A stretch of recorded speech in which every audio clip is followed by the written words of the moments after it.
Hello and welcome to Mr. Evans' Forest School. This video is looking at square lashing.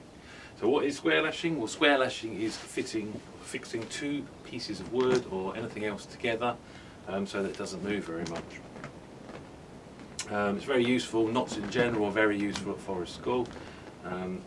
You can do so much if you start learning the knots, everybody, so that's great. A square lash is possibly one of the most useful because you can make everything from swords and stickmen, we're going to have a quick look at, all the way through to dens, whether that be large or little ones for your toys or whatever. So it's a very, very important knot. I'm going to come up close to the camera so you can see this. Hopefully you can see that okay. And this is what we're going to do.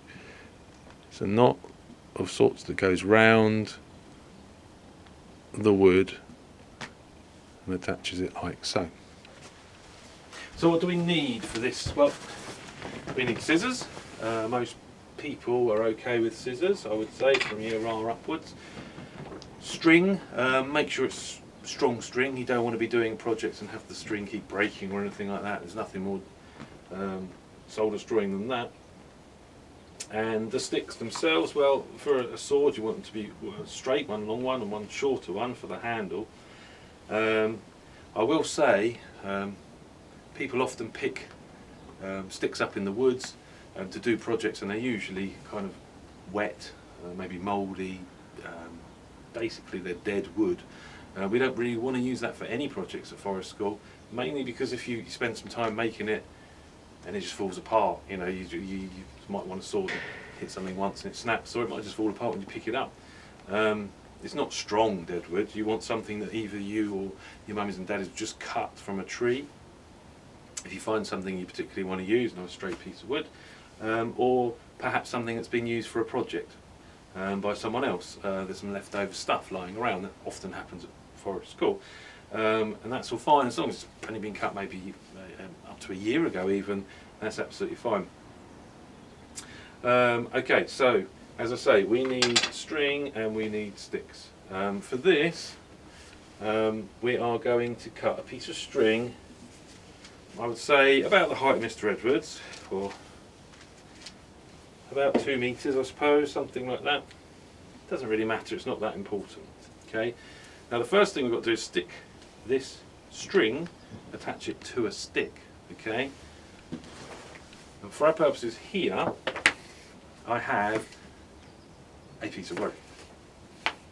And if I fold the rope over, this can be very long this end, but I just want a piece going down a little bit longer than I need, and you can practice this and see exactly what you need, but for this can go on forever.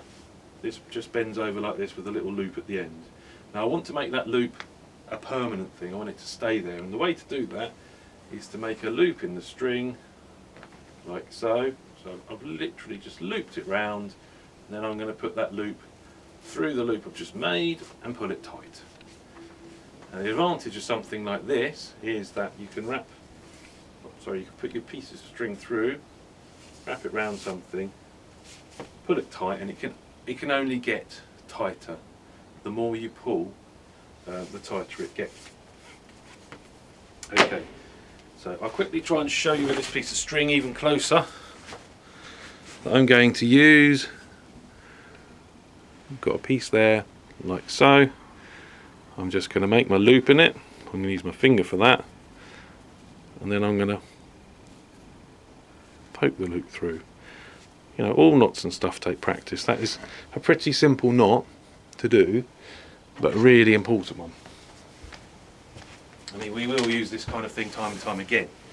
Okay, so I'm going to use, to do this sword, I've got a cane, which most people have lying around maybe, and a dry old piece of wood, nice and hard. And I am going to attach this piece of string just to the handle for the moment. Don't really need to worry about that bit. You want it pretty much in the middle of the wood. Okay, so I'm going to pull that tight. And sometimes the knot gets caught on the loop, so you just got to make sure it's tight. Right, okay, like that. The little piece that should also be hanging down from the loop you made, actually kind of want that, so I'm going to keep that sort of to one side because I'm going to use that a bit later. I'm going to lay the cane across, so you can choose to go over or under on the first one. Okay, I'm going to go, let's go over like that. And then you have to basically, a bit fiddly on the first one, hold it tight, over, under, under, over, under. Okay, so from there that probably doesn't look like much. Okay, I'm going to come a bit closer and show you again. Okay, so we have our piece of wood here. We've gone over, then under, then over. You could say round the back, I suppose, and then round the front, round the back, round the front. Once you've done it sort of once, even or once or twice, you can see the pattern to follow. Okay, the pattern to follow is there. So every time you can't really get it wrong. Once you've got the first one there, you are just following the pattern. Now I do find it easier to rotate whatever I'm lashing together if I can. It's much quicker. Okay, and I can just go under, over, rotate, under, and so on. Okay, and you're going to end up again with this pattern on the stick. Okay, now you want to keep it tight. Okay, there's no point in having all this floppy while you're doing it because all this will be floppy. The secret of most knots is to keep it tight whilst you're doing it. Okay, so keep it nice and tight. There's probably enough there, but I'm just going to do a little bit extra because I've got the extra bit of string. Okay, now when you're coming to the point of only having, I don't know, should we say, I don't know, 60 centimetres of string left, maybe 30, it depends what you're tying really and how big the knot is. You are going to turn this sideways like that. Okay, and then you are going to go with your string through that gap. If that makes sense. So you're going now sideways and that pulls all this tight. So keep pulling it tight. Go through, pull it tight. In between, put it tight. And keep going. Now my bit of string's probably a little bit too long. I'm still going to keep pulling it tight, but I'm just going to get rid of the extra by doing that.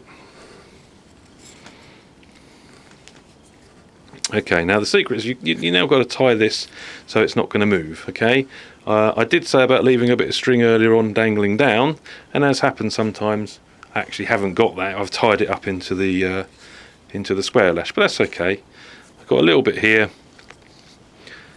I found just find anything that you can attach it to. There's a little loose piece here. It's quite hard for me to do this by the camera, but I'm just gonna make sure that goes underneath.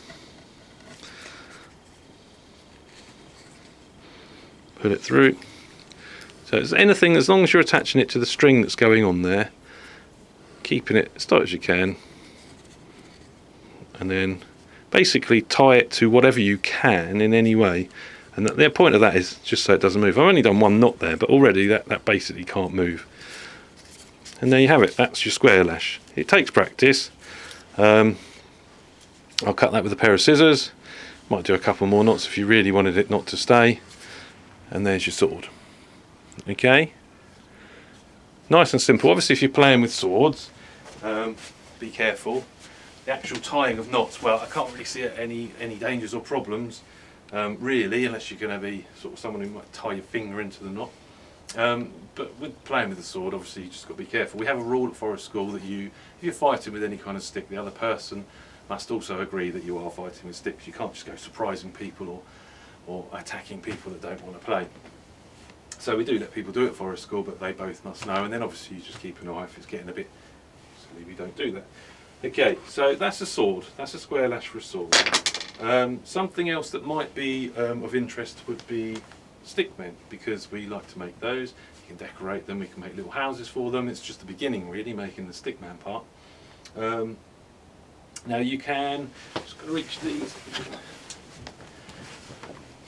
You can make a stickman just with a pair of secateurs.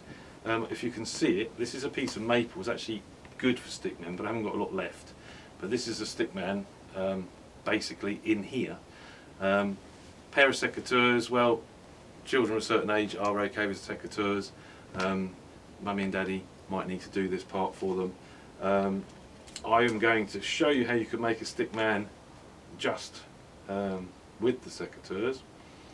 Should I do this?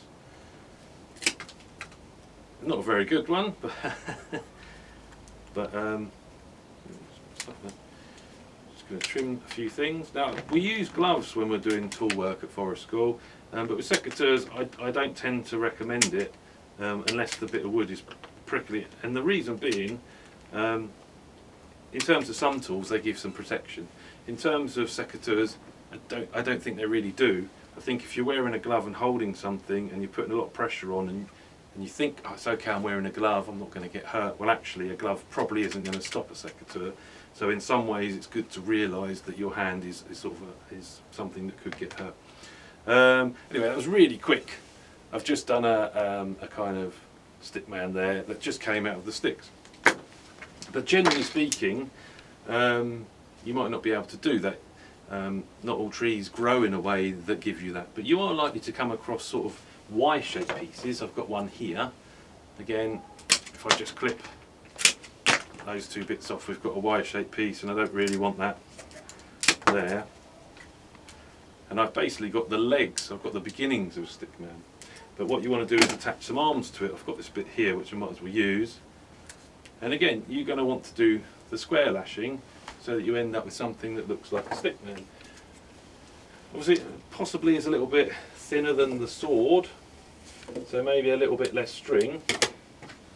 But the same thing applies. You're going to do the loop that was shown earlier in the end. Put it tight, put it around your stick. So again, this is just to attach the string to the stick as best you can. Put your arms on. Okay, I suppose make sure that they look good with the legs, however that might be for you. And then away you go. Over, under, or should we say round the back, round the front, whatever you like. Keep doing that. Now the reason we do it sort of nice and tight is because obviously if you're playing with these things, and that's what happens, you want them to stay as a thing that's going to be able to be played with. So making sure that stick stays well is quite important. I can only say practice this, okay? The first one might not work, the second one might not work, you might need a bit of help. Someone might even do the first one for you. But it's important to have a go. And if it is a bit wobbly the first time, well, that's absolutely fine, at least you've had a go, it's brilliant. Okay, so I'll come a bit closer again. Oh, so there you go. So you have that same pattern.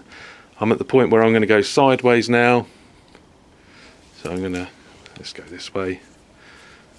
Obviously the reason to go sideways is pulling it tight. Okay, so through those gaps there. And you can see on this one I do actually have a little bit of my string still there, which is kind of useful because I'm going to use that in a minute. With a couple of what I call simple knots. If you're gonna do a knot here, just keep the string tight as possible, even if you have to put another finger where it came from, just to keep it tight. And maybe a double knot will do that. And there you go. Okay. And that's pretty good. That's pretty good. Don't really need to tell you what you have to do from then on. That's your stickman. These are a couple my children made during lockdown, first time round. I think there's Mummy and Daddy one there. So you've got wool to make a skirt and wool just to decorate them. These are actually cut out of one piece, and as you can see the branches going up, and I've cut some off. The only reason for that is maybe it's a little bit stronger, I don't know. Also it's a way of quickly getting a family of stickmen. But it is also fun to do it this way and build your own. Absolutely great. So that's it. I hope you have fun. I hope you enjoy having a go at square lashing. Really looking forward to seeing everyone come back being real good experts at square lashing. Okay, thanks.